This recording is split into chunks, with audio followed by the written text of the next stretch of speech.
Something else I would like to add about learning apps is that a child has a learning, like a learning curve. And you will find it in no matter what you learn or what, even if you do something new for the first time, there's going to be a steep learning curve in that the fact that they learn a lot very quickly. And then you come to a bit of a plateau.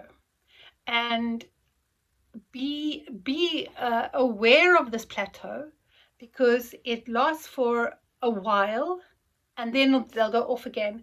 But just be aware of this, that when they reach this plateau, you can give it a break if you need to, or you can slow down, but just be aware that you can't put the same expectations as what they've just gone through, even though you might be tempted to, but they've actually reached a bit of a ceiling now.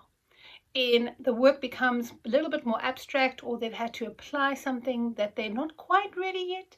And I've seen sometimes it takes 2 weeks or sometimes 2 months, and you come back to it and off they go again. And I'm not saying leave it completely. You can ride that plateau, but just be aware that, but where they are academically and developmentally, that it's going to be a bit hard for them, and that's okay.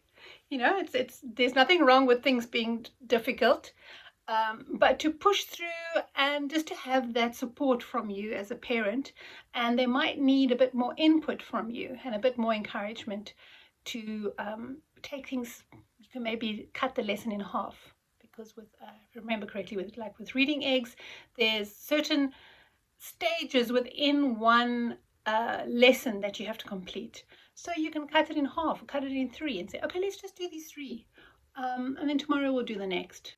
Now that's something I feel is quite important with learning in general, is that there are curves and plateaus, and we just need to be aware of that. And if you ride it vigilantly, then I think everything can be even kill.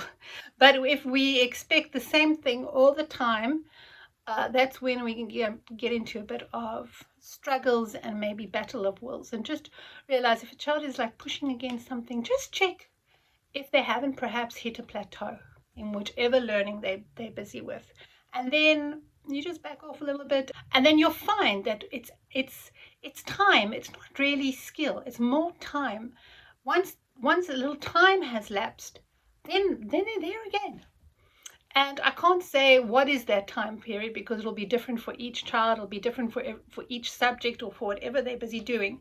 But yeah, it's important just to keep that in mind.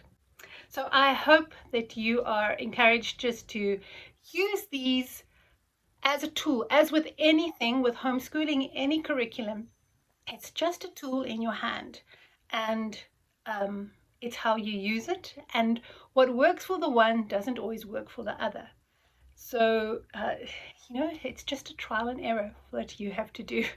But I've got the links for you down at the bottom, and yeah, join me again for my next video. Bye bye.